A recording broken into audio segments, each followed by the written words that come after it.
یعنی میں آپ سے اگر کہوں کہ یہ روشنی روشنی میں چمک رہی، یہ انجالا انجالے میں چمک رہا، آپ کہیں گے یہ کیسی بات ہے؟ بھائی روشنی تو اندھیرے میں چمکا کرتی ہے، لیکن اعلیٰ حضرت کہتے ہیں سب چمک والے اجلوں میں چمکا کیے، اندھے شیشوں میں چمکا ہمارا نبی۔ مسلمانوں، سریاما کے زندہ دل اعلیٰ حضرت کے ماننے والوں، یہ وہ اعلیٰ حضرت ہیں کہ بات وہاں سے کرتے ہیں جہاں بڑوں بڑوں کا دماغ بھی نہیں جایا کرتا ہے۔ سب بڑے بڑے حضرتوں نے اعلیٰ حضرت کہہ دیا، بڑے بڑے حضرتوں نے اعلیٰ حضرت کہہ دیا، چھوٹے چھوٹے حضرتوں کو جانے کیا تکلیف ہے، چھوٹے چھوٹے حضرتوں کو جانے کیا تکلیف ہے۔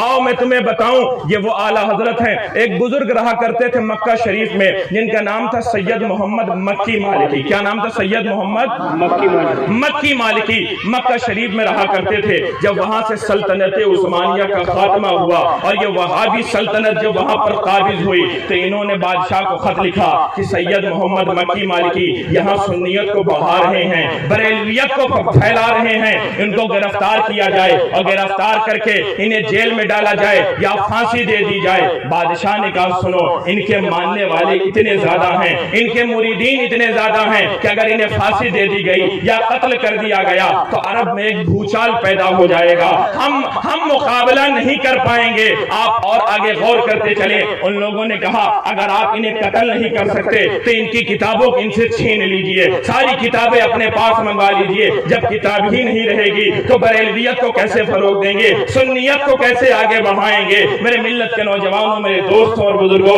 غور کرتے چلیں۔ بادشاہ نے سپاہیوں کو حکم دیا چلے جاؤ، اور جانے کے بعد سید محمد مکی مالکی کی ساری کتابوں کو لے کر کے آ جاؤ۔ وہ پولیس والے جب گئے اور آپ کی ساری کتابوں کو نکالا، 3 ٹرالی کتاب آپ کی نکلی، پورے گھر میں 3 ٹرالی کتاب جب باہر آئی اور وہ ظالم جب لے کر کے چلنے لگے، سید محمد مکی مالکی روتے ہوئے جو ہے درد بھری آواز میں صدا دیتے ہیں، اے پولیس والوں، اے ظالموں، میری کتاب تم لے جا رہے ہو، یہ 3 ٹرالی کتاب تم لے جاؤ۔ ارے تمہیں کیا پتا یہ تینوں ٹرالی کتاب اللہ نے میرے سینے میں محفوظ فرما دی ہے۔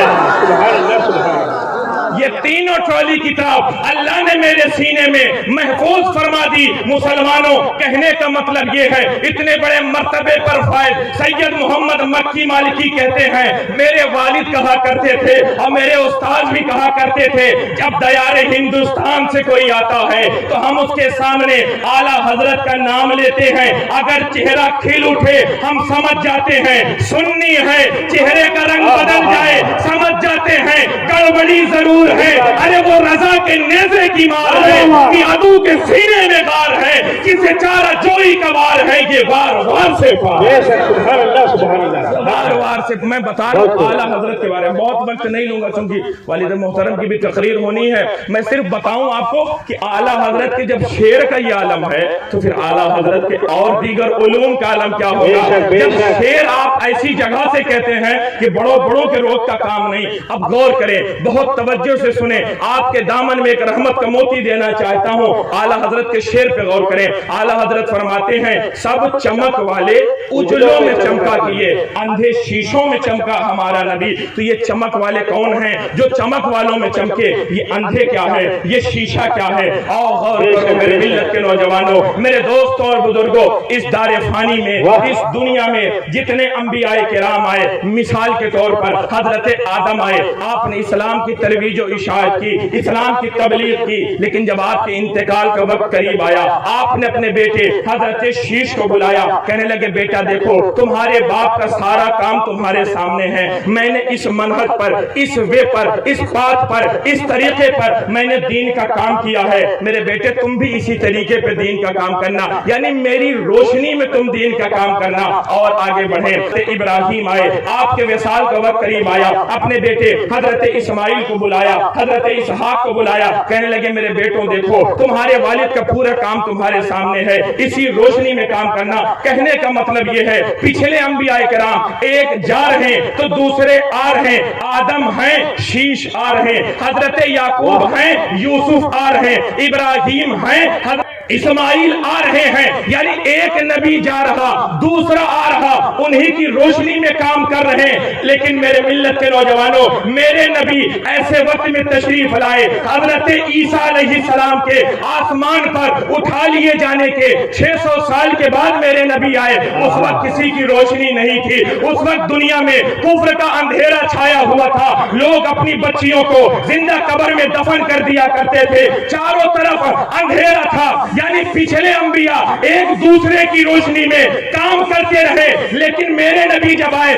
یہ اندھیر شیشہ، یہ شیشہ دل ہے، یہ اندھے یعنی لوگوں کے دل جب مردہ ہو گئے تھے تب میرے نبی آئے۔ اعلیٰ حضرت فرماتے ہیں یا رسول اللہ، سب چمک والے اجلوں میں چمکا کیے، اندھے شیشوں میں چمکا ہمارا۔ نعرہ تکبیر، نعرہ رسالت، مقام مصطفیٰ، عظمت مصطفیٰ، کلام اعلیٰ حضرت۔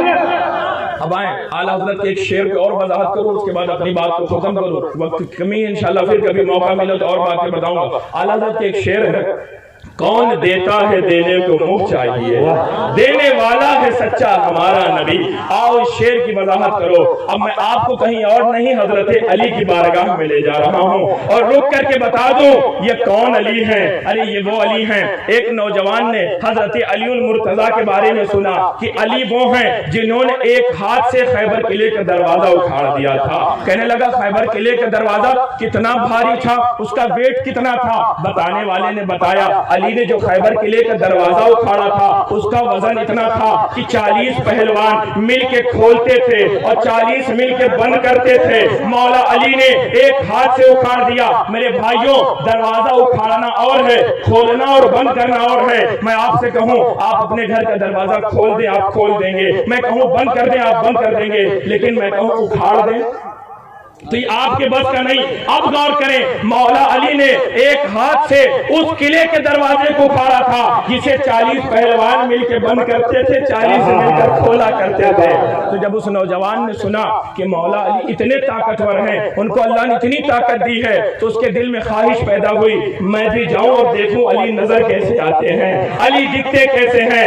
ارے یہ وہ علی ہیں جن کے بارے میں کسی دنیا دار نے نہیں، مدینے کے تاجدار نے ارشاد فرمایا علی کے چہرے کو دیکھنا بھی عبادت ہے، علی کے چہرے کو دیکھنا بھی عبادت ہے۔ وہ مدینہ آیا، وہ مدینہ جس کے بارے میں میرے آقا فرماتے ہیں خدا کی قسم مدینے کی مٹی میں بھی شفا ہے۔ وہ مدینہ آیا، کہنے لگا یہ بتاؤ علی کہاں ہیں، علی کہاں ملیں گے؟ کسی بتانے والے نے بتایا وہ دیکھو وہ جو دور ایک ضعیف سے ایک بوڑھے سے شخص بیٹھے ہوئے ہیں، یہ وہی علی ہے، جاؤ اور ملاقات کرو، تمہارا کیا معاملہ ہے بیان کرو۔ وہ نوجوان جب آپ کے قریب گیا تو کیا دیکھتا ہے؟ حضرت علی کے ہاتھ میں ایک اخروٹ ہے اور آپ اپنے دانتوں میں دبائے ہوئے ہیں، اب پوری طاقت آپ نے لگا دی کہ اخروٹ ٹوٹ جائے، لیکن اخروٹ ٹوٹ نہیں رہا۔ دانتوں سے نکالتے ہیں، ہاتھوں میں رکھتے ہیں، پوری طاقت لگا دیا، اخروٹ ٹوٹ نہیں رہا۔ نوجوان کھڑا ہو کر کے سوچنے لگا جن سے ایک اخروٹ نہیں ٹوٹ رہا وہ خیبر قلعے کا دروازہ کیسے اکھاڑے ہوں گے؟ اس کے دل میں خیال آیا جن سے ایک اخروٹ نہیں ٹوٹ رہا وہ خیبر قلعے کا دروازہ کیسے اکھاڑے ہوں گے؟ اسے کیا پتا کہ وہ جو دل میں سوچ رہا ہے حضرت علی کو اس کی بھی خبر ہو رہی ہے۔ حضرت علی نے ارشاد فرمایا اے نوجوان اخروٹ توڑنے پر مت جا، میں جو اخروٹ توڑ رہا ہوں یہ اپنی جسمانی طاقت سے توڑ رہا ہوں، خیبر قلعے کا دروازہ میں نے اپنی ایمانی طاقت سے اکھاڑا تھا۔ اے نوجوان اخروٹ توڑنے پر مت جا، اگر اسلام کی حفاظت کے لیے، اگر اسلام کے تحفظ کے لیے آج بھی کوئی خیبر ہو اور قلعے کا دروازہ اکھاڑنا ہو، بتا آج بھی علی خیبر قلعے کا دروازہ اکھاڑنا چاہتا ہے۔ سبحان اللہ، نعرہ تکبیر، نعرہ رسالت، نعرہ حیدری، نعرہ حیدری، سبحان اللہ۔ تو میں بات ہی بتا رہا اعلیٰ حضرت کچھ شعر کی میں وضاحت کر رہا تھا، کون دیتا ہے دینے کو منہ چاہیے، آواز بھی آئی چاہیے، کون دیتا ہے دینے کو منہ چاہیے، دینے والا ہے سچا ہمارا نبی۔ حضرت علی کوفہ میں تشریف فرماتے، میں شعر کی وضاحت کرتا ہوں اعلیٰ حضرت کی۔ حضرت علی کوفہ میں تشریف فرماتے، کچھ دیہات کے لوگ آپ سے ملنے کے لیے آئے تو حضرت علی نے ارشاد فرمایا میں بھی بڑی دیر سے خاموش ہوں، تم لوگ بھی خاموش ہو، کچھ بتاؤ، کوئی قصہ بیان کرو، کوئی کوئی واقعہ بیان کرو. ایک جو ہے دیہاتی نے کہا اے مولا علی اگر آپ اجازت دیں تو میں ایک واقعہ بیان کروں, میں ایک قصہ بیان کروں. حضرت علی نے ارشاد فرمایا کہو کیا کہنا چاہتے ہو. اس نے کہا اے علی حاتم طائی کے 7 دروازے تھے, اس کے گھر کے 8 دروازے تھے, معاف کیجیے گا 8 دروازے. حضرت علی نے کہا آگے کہو. کہنے لگا حضور جب ایک فقیر حاتم طائی کے پہلے دروازے پر جاتا اور کہتا حاتم طائی دے تو حاتم طائی عطا کرتا, پھر وہ دوسرے پہ جاتا کہتا حاتم طائی دے تو حاتم طائی دوسرے پہ بھی دیتا, یہ نہ کہتا کہ ابھی پہلے پہ تو دیا دوسرے پہ کیوں آ گئے. کہنے لگا کہ جو ہے وہ تیسرے پہ جاتا کہتا حاتم دے, حاتم وہاں بھی دیتا,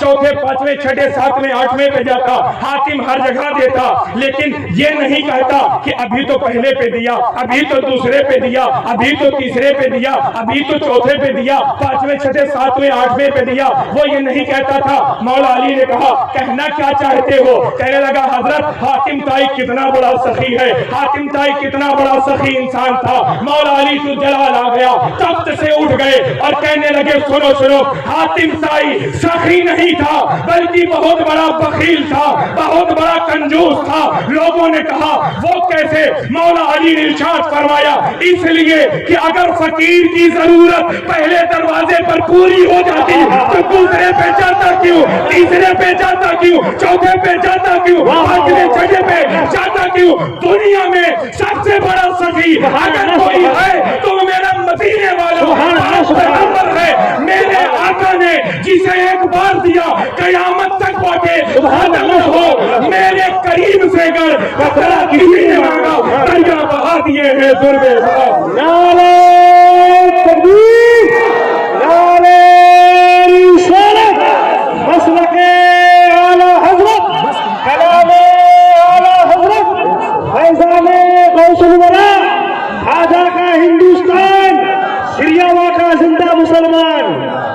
اور آگے میں کون دیتا ہے دینے کو منہ چاہیے, دینے والا ہے سچا ہمارا نبی. اب میں آپ کو الہ آباد لے کر چلتا ہوں. ایسی بارگاہ میں حضور غوث اعظم کے مرید اور ایک واسطے سے خلیفہ حضرت سرکار منور علی شاہ اور یہ ہماری مشترکہ خوش نصیبی ہے الحمدللہ. والد محترم کا سلسلہ طریقت وہ صرف 7 واسطوں سے سرکار منور تک پہنچتا ہے. میں آپ کو بتاؤں سرکار غوث اعظم کے خلیفہ ہیں سید کبیر الدین شاہ دولہ گجراتی, ان کے خلیفہ حضرت منور علی شاہ, ان کے خلیفہ حضرت مولا فقیر آخوند رام پوری, ان کے خلیفہ حضرت امیر کابلی, ان کے خلیفہ حضرت اشرفی میاں کچھوچوی, اور ان کے خلیفہ حضور مجاہد ملت, اور ان کے خلیفہ ماہر حق لسان وحید الزمان حضرت علامہ عاشق الرحمن الہ آبادی, اور ان کے خلیفہ والد محترم. 7 واسطوں سے الحمدللہ یہ سلسلہ غوث اعظم تک پہنچتا ہے اور 5 واسطوں سے سرکار منور تک پہنچتا ہے. میں اعلیٰ حضرت کی شعر کی وضاحت کر کے آخری بات کر رہا ہوں. منور شاہ کی بارگاہ میں جب آپ بغداد میں رہا کرتے تھے تو غوث اعظم کی خدمت کیا کرتے تھے. 22 سال تک آپ نے غوث اعظم کی خدمت کی, اور حضرت منور شاہ حضرت جنید بغدادی کے پر پوتے ہیں. سبحان اللہ, سبحان پر پوتے غوث پاک کی خدمت کر رہے تھے. بیان کرتے ہیں میں غوث پاک کو وضو کرا رہا تھا, وضو کراتے ہوئے میرے دل میں یہ خیال آیا کہ حضرت خضر علیہ السلام کو اللہ نے اتنی لمبی عمر دے دی, ظاہر سی بات ہے انہوں نے آب حیات پیا تھا. اے اللہ آب حیات کی کیفیت کیا ہوگی. دل میں خیال آ ہی رہا تھا, غوث پاک کو خبر ہو گئی. غوث اعظم نے ارشاد فرمایا اے منور علی شاہ سنو سنو, تمہارے دل میں یہ خیال آتا ہے کہ یہ جو ہے حضور حضرت خضر علیہ السلام نے جو آب حیات پیا تھا اس کی کیفیت کیا ہوگی. یہ دیکھو یہ میرے چلو میں 650 سال کا آب حیات ہے. حضرت منور شاہ پینا شروع کیا. حضرت غوث اعظم فرماتے ہیں منور بس کرو ورنہ قیامت ہی سے کچھ پہلے انتقال کرو گے, بس کرو ورنہ بڑھاپے کی تکلیف ستائے گی. کہنے کا مطلب یہ ہے کہ حضور غوث پاک کے ہاتھ میں جو پانی ہے وہ آب حیات ہے ان کے ہاتھ میں, لیکن میرے مدینے والے پاک پیغمبر کا یہ علم ہے کہ ان کے تلووں کا دھون آب حیات ہے, ان کے تلووں کا دھون آب حیات ہے. اعلیٰ حضرت امام اہل سنت ارشاد فرماتے ہیں جن کے تلووں کا دھون ہے آب حیات ہے وہ جانے مسیحا ہمارا نبی. کون دیتا ہے دینے کو, منہ چاہیے